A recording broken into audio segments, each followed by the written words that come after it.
So we're here today to advance this horse a little bit. Last week we made some real progress. Today what we're going to do is something that is a bit more demanding.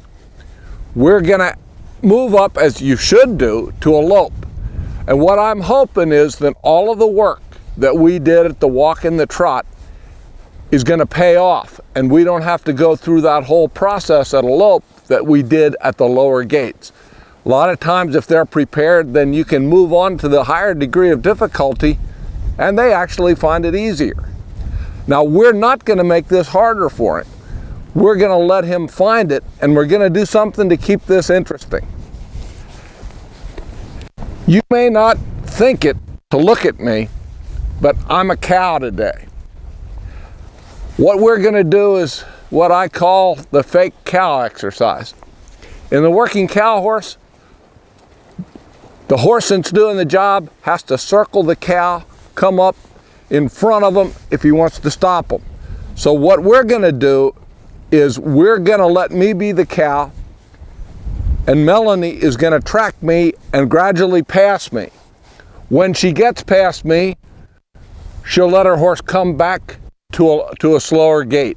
So it makes the horse on the outside stretch and then shorten. The other thing it does is it gives that horse a target.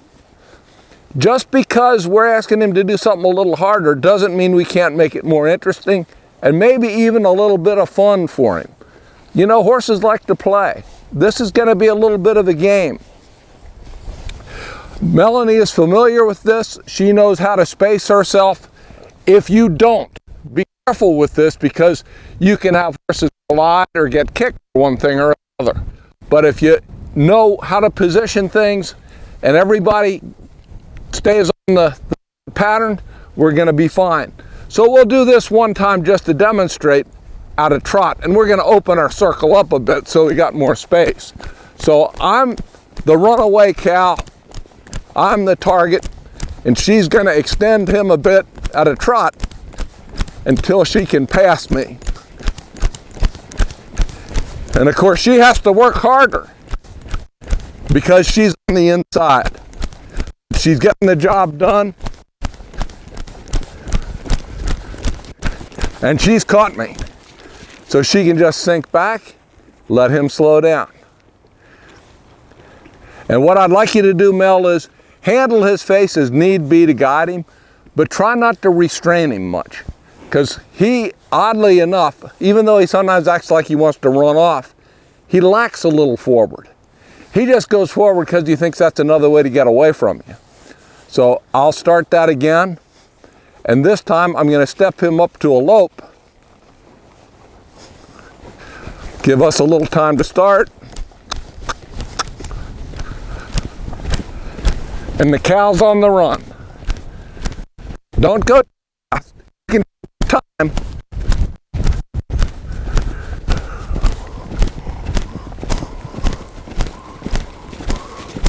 Okay, you caught the cow. So that gives that horse a reason to do something. Gives him a reason to stop doing something. And instead of dictating to him all the time, we're letting him get used to the routine. And of course, you're not always going to have a fake cow handy, but to start this process, to get a horse broken loose, or to teach a horse that's a little stalled to move forward, this can be real useful. So Mel, don't run his wheels off. Take the time you need to catch this horse and do it smooth.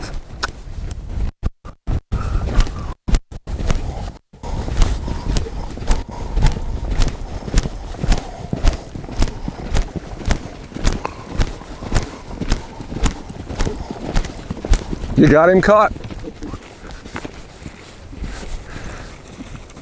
See, and there's a little bit of that left in him. I figured we'd have some of that to work through, and he didn't disappoint us. So we're going to take him around, and just to let him compose himself, we'll do it one time at a trot.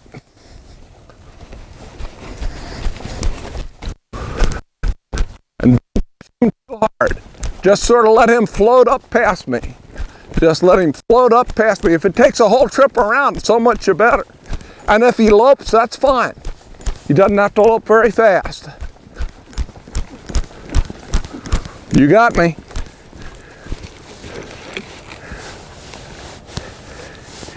And just sort of let him come down. Just sort of sink down in the saddle, take the slack out. Don't pull on him, just let him find that relaxation and stop. So it's not about how fast you can catch me. It's about getting him to go forward and go just fast enough to get by me. If we go the whole way around, or we go 2 times around, that's okay. Now, it's a little hot. If he's a little hot, that's an opportunity to work on that. I'm going to lope off. And you're not going to have to push him much, just let him float up and catch me.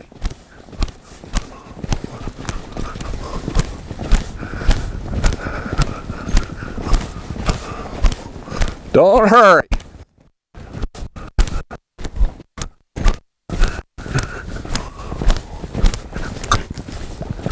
That's it.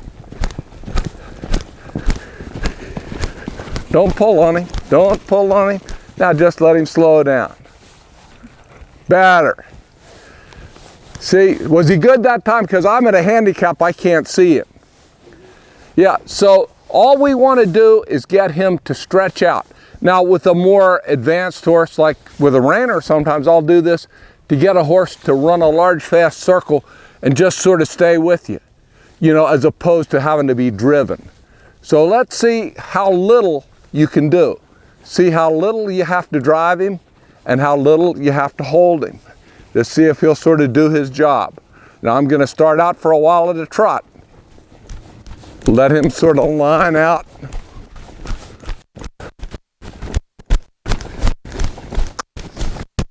Now I just tripped him a little bit. There he goes. Ride him through that. Yeah, just ride him through that. Now go a little further and then just break him down. Gently break him down.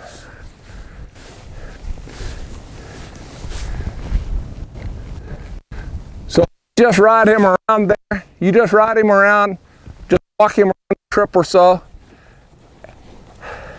And then we're going to see if he can just lope around here okay without a pace horse. Now, would I do this with a horse that was really going to break into and buck?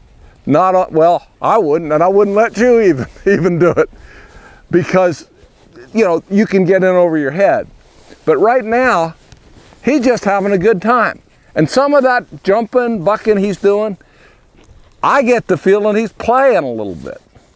And I'd rather have him feel good enough about us to play and we can ride him through it, as opposed to getting annoyed and resisting. And he really hasn't said no. He's just getting a little bit into it.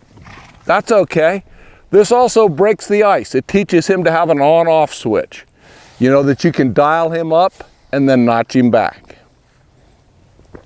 But what we're doing right here is really important. We're just letting him walk around and relax. Now, he hasn't done this before. This is a new idea to him. And it is not something you want to do again and again and again. And you want to be a little cautious if your horse tends to become competitive, because you don't want that either. You don't want the horse deciding this is a race. And this horse, to my surprise, has just a little bit of that in him, but that's something you can work through. You just don't want to inadvertently promote that. So now, Mel, if you want, just move him up through a trot and into a lope and see if he can lope one circle nice to the right.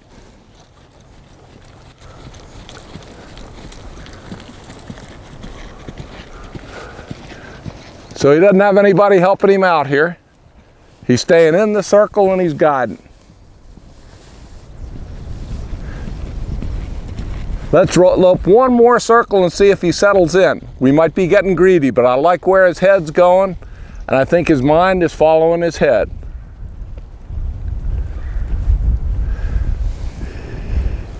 And when you get here to the center, just sink down in your saddle and let him stop. Do not pull on him, just let him stop.